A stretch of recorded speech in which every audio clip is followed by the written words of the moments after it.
तीर्थंकर जिनेन्द्र की पीयूष देशना जिनेन्द्रवाणी मनुष्यों जगत कल्याणी है। ये सर्वज्ञ शासन नमोस्तु शासन जयवंतो वीतराग श्रवण संस्कृति। भगवत अरहत परमेश्वर तीर्थंकर जिनेश्वर देव ने विश्व वसुंधरा को भूतार्थ सत्यार्थ का बोध प्रदान किया है। वे जीव धन्य है जिन्होंने जिन श्रुत निर्धन गुरु के आश्रय को प्राप्त किया है। वे जीव धन्य है जिन्होंने भारत की भूमि पर जन्म लिया है। वे जीव धन्य है जिनको मित्र अपने अंतस में स्वयं के जीवन का भान है, जिनको अपने जीवन का भान है वे ही जगति पर जीते जीव हैं। अपनी प्रमाण का प्रयोग, अपनी ज्ञान का प्रयोग पर पदार्थों पे लगाने वाले विज्ञ जगत में बहुत है। अपनी ज्ञान का प्रयोग, स्वयं की प्रज्ञा का प्रयोग स्वयं की आत्मा के लिए लगाने वाले बहुत अल्प लोग हैं।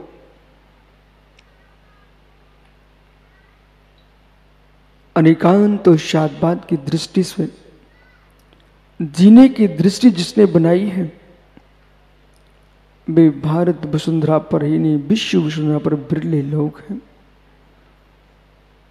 व्यक्ति को शांत बैठ करके उसे भी समझना चाहिए जिसके माध्यम से हम जगत के चाक्षुष द्रव्यों को समझ रहे हैं। पुनः सुनो मैं क्या बोल रहा हूं, शांत बैठ करके उसे भी समझना चाहिए जिसके माध्यम से जगत के चाक्षुष द्रव्यों को आप समझ रहे हो। घना आनंद जीव को आएगा, परम आनंद जीव को आएगा जब जीव अपने ज्ञान के माध्यम से अपने ज्ञान को समझने की चेष्टा करेगा। मैं ज्ञाता हूं, मैं जानने वाला हूं। जानने वाला जो मैं हूं तो मैं जो भी जान रहा हूं बाह्य लोक को ही जान रहा हूं कि आत्मलोक को भी जान रहा हूं। जो बाह्य लोक है वो कितना विराट है, बाह्य लोक है कितना विशाल है। ऐसे विशाल बाह्य लोक को जानने की क्षमता जिसके पास है वो आत्मलोक को नहीं जान पा रहा है, क्योंकि बाह्य लोक को जानने के लिए आंखों का प्रयोग होता है। कि मित्र किसी बेचारे भाग्यवान जीव को तुम पुण्य की फांसी उसके गले में लटका दो। अब मैं यूं कह रहा हूं नरेंद्र, बिल्कुल खुश मत होना। जो पूर्व के पुण्य के नियोग से द्रव्य आया है वो जा रहा है, हमारा क्या जा रहा है, तुम्हारा उस दिन जाएगा जिस दिन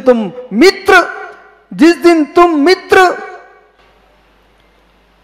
5 पाप का त्याग कर करके परमेष्टि के पर आसीन हो जाओगे, तब तुम्हारा विभाव का त्याग होगा।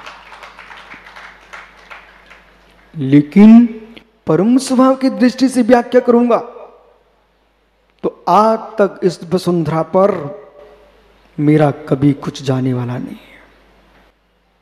मेरा ज्ञान छूट नहीं सकता, मेरा दर्शन छूट नहीं सकता, मेरा चारित्र छूट नहीं सकता, मेरा सम्यक छूट नहीं सकता। आत्मा का लक्षण उपयोग है, उसका विनाश हो नहीं सकता है। हे मित्र, जब आत्मा का मोक्ष होगा वो आत्मा का मोक्ष नहीं है, कर्मों का पृथकीकरण है। कर्मों का पृथकीकरण है, उसको मोक्ष कहते हैं। मोक्ष और आत्मा के अंदर विकारों का अभाव हो जाना उसका नाम निर्वाण है। कर्म का मुंच मुंच मुंच, मुंच धातु पृथकीकरण में होती है। मुंचती मुंचता मुंचंती, मुच्च से मुचता मुच्चत, मुच्चामी मुंचावा मुंचामह, अहम मुंचामी, अहम मुंचामी, कृष्ण कर्म मुंचामी, तत्पुरुषार्थम करोमि अहम। मुंच धातु मुक्ति अर्थ है, छोड़ने के अर्थ में। निर्वाण, निर्वाण, अब निर्वाण, निर्वाण, बाण, बाण, धनुष बाण, बाण यानी धनुष, बाण, निर्वाण। हे मित्र, काम बाण शून्य, क्रोध बाण शून्य, लोभ बाण शून्य, माया बाण शून्य। ओहो, माया बाण शून्य, लोभ बाण शून्य। इन बाणों से शून्य आत्मा हो चुकी होती है, उसका नाम है निर्वाण। इसलिए द्रव्य कर्म का अभाव हो जाना, ये मुंच धातु मोच कह रही है, और भाव कर्मों का अभाव करके मेरे मित्र जीव निर्वाण की ओर जा रहा है। इसलिए निर्वाण कांड, निर्वाण दीक्षा, शास्त्री जी, प्रोफेसर साहब, देव कुमार जी, हे मित्र, इन बेत्रागी ऋषियों के लिए आपने मुनि कहा, आपने योगिक कहा, आपने भदंत कहा, आपने ऋषि यति कहा, आपने इनको ज्ञानियों भदंत कहा है। आपको एक शब्द का और प्रयोग कर लेना चाहिए। ऋषि यति मुनि भिक्षु तापसा संयमो यति, तपसा संयोगी पांतु पांतु पादियो। धनंजय कवि नाम माला ग्रंथ में इन मुनियों का, ऋषियों का नाम ले रहे हैं। ऋषि हैं, यति हैं, भिक्षु हैं, तापसी हैं, तापस हैं, मित्र, ये मुनियों के नाम हैं। लेकिन इन नामों में भी वो नाम नहीं आया जो नाम प्रत्येक श्रवण को, प्रत्येक श्रावक को लेना चाहिए। ज्ञानियों, ये प्रावृज्जा जो है, ये जो प्रावृज्जा श्रवणों की, ये मित्र श्वेत नहीं है, ये प्रावज्य श्रवणों की, ये नीली पीली भगवान ही है। ये प्रावज्य जो श्रवणों की है, इस दीक्षा का नाम जो है, इसका नाम है निर्वाण दीक्षा।